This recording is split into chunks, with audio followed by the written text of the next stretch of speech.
Such is the woe cast upon the domains of the God Emperor of mankind. In these times that in their wisdom and beneficence the High Lords of Terra have this day issued this decree. Let there be a founding of the Adeptus Astartes, and let the foes of the God Emperor know that this galaxy belongs to him, now and forever. This was said by High Lord Tagus, convener of the 349th Congress of the Imperium, on another founding of the Space Marine chapters. Hello, and welcome back to the Wisdom of Warhammer channel, and today I'll be discussing how a Space Marine chapter is structured. Then I will talk about some of the basic combat specializations in a Space Marine chapter. Side note, I do not own any artwork in the video, and all things Warhammer are under the ownership of Games Workshop and Black Library. Now, with the intro out of the way, let's get the video started, shall we? Let me start by explaining what a chapter is, and in simple terms, they are a completely autonomous military unit. The personnel of a chapter consists of 1,000 Space Marines and roughly 100,000 support, starship, and vehicle personnel. The only people they answer to are the High Lords of Terra, but only when they want to. Moving up from them is the Imperial Regent and the Emperor of Mankind, but he is currently occupied. Most chapters have feudal titles of Imperial worlds, which means that it serves as a chapter homeworld, but it goes for fleet-based chapters as well, but these places serve as recruitment worlds for the nomadic chapters. Most of the current chapters follow the Codex Astartes, created by the Imperial Regent Robute Guilliman, who created it after the Horus Heresy and during the Great Scouring. But for those who don't fully follow the Codex, they still use some of the terms and suggestions in their chapters. That is because it serves as a blueprint for the proper organizational structure and mobilization methods for a chapter. During the Great Crusade, the Space Marine Legion served as the frontline troops in campaigns, and the Imperial Guard as auxiliary forces for the legions. After the second founding, the Space Marine chapters now are the highly mobile special forces who are deployed to the worst war zones in the Imperium.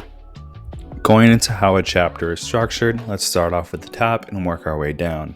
Starting off with the chapter master and his honor guard, and also the company commanders which serve in a council. This also includes the master of the forge, chief apothecary, chief librarian, and the reclusiarch, who are also a part of the chapter command. Moving down into the companies of the chapter, there are 10 companies which have 100 marines in each company, which is led by a captain. There are 10 squads of 10 marines, each led by a sergeant who answers to the company captain, and each company can have one of the following: tech marine, apothecary, chaplain, and or a librarian. Also, the companies do have access to the army of support vehicles and dreadnoughts, and as well as the chapter's fleet of starships. The first company in the chapter is the veterans of the chapter, who have fought on countless battlefields and proved themselves as the best in the chapter. Now going into the 9 other companies, they have been revised a bit since Robute Guilliman returned.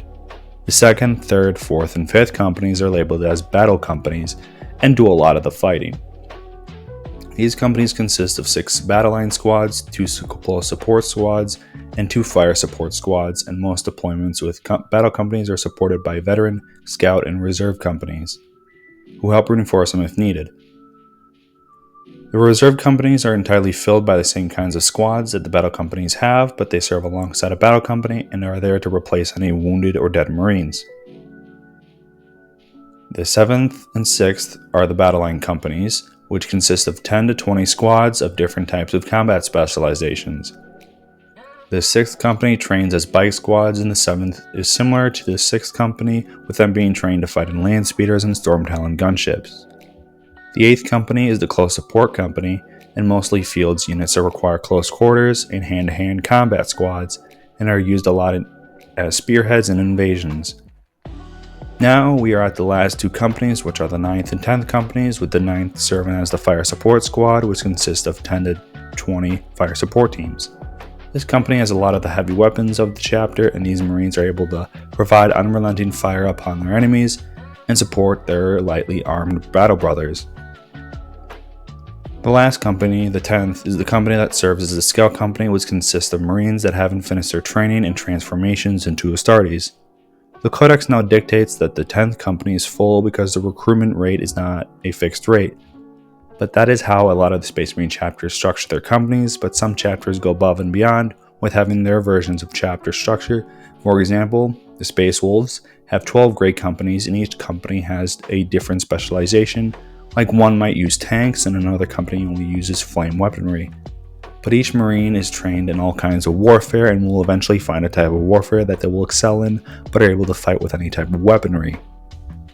Going into the combat specializations, starting out with the battle line type, which only has 2. The types of combat squads are the tactical and intercessor Marines, which are the same thing, but the only difference is that the tactical are the firstborn Marines and the intercessor are the Primaris Marines and are equipped with bolt guns, bolt pistols, and combat knives. After the battle line squads are the close support squads, and they are the shock troops of the chapter. The first type is the assault squads, which were equipped with jump packs, a blade, bolt gun, and can cover massive distances in a short time, which means they are effective in big spaces. The next type of close support is the interceptor, and this is a Primaris-based squad, and they're similar to the assault squad, but they have more armor and dual-wield assault bolters. They are a bit more effective due to the firepower that they have. Now, the next one is my favorite, and it is the Reaver squads, and they're the Terror Shock troops. They wear lighter armor, but they are able to move quicker and quieter in combat, which allows them to strike quickly and kill the enemy, then retreat back to the shadows. They are equipped with the Phobos armor, which is a lighter, and the gears of the armor make no sound, and they carry a combat knife and bolt pistol and or a smaller two-handed bolter. The close support squads do have access to assault bikes and land speeders. After the close support squads, we have the fire support squads, and they are the heavy weapons teams that provide covering fire for their frontline and close support brethren. This support comes in the forms of destroying enemy armor, assassinating enemy leadership, and counter battery volleys. The types of specializations that are in the fire support squad include Devastator squads, which are armed with heavy bolters, plasma guns, rocket launchers, multi-meltas, and las cannons. The next squad is the Hellblasters, which are strictly armed with plasma guns, and they are effective in obliterating an enemy armored spearhead assault or a heavily armored alien Tyranid beast. After the Hellblasters are the Aggressor squads, which are a mix between the close support and fire support teams, with them being heavily armed and armored, but they are slower. So they are used to plug a breach and or spearhead in advance, so they are good in a hive city and or under a canopy of a forest.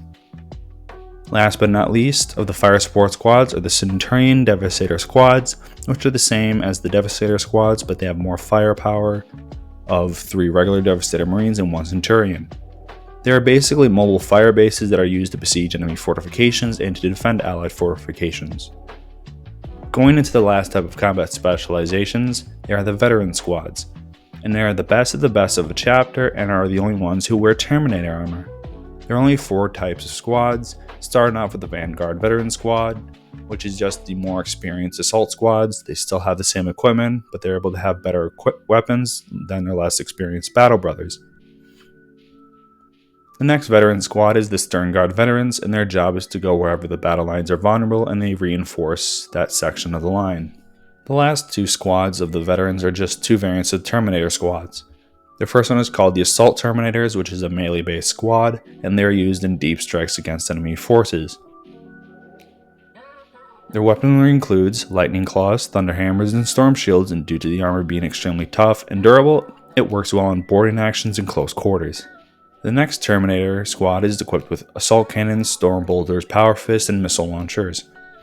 They are still used in boarding actions, space hulks, and hive city blocks, and they exterminate high-ranking enemies and kill massive portions of enemy troops with their firepower. There are some more combat specializations, but I will talk about them in the future, but I wanted to talk about the basic combat roles that each Marine is trained in. Now we have gotten to the end of the video on how a Space Marine chapter is structured and the basic combat roles of a chapter. In my next video, I will be talking about the life lessons we can learn from Bjorn the Fell-Handed of the legendary Space Wolves chapter. I hope you guys enjoyed the video. If you did, hit the like button and share with someone who would like this content. If you are new to the channel and would like to see more, hit the subscribe button and bell notification for when a new video comes out. I hope you guys have a good day, and this is Wisdom of Warhammer, signing off.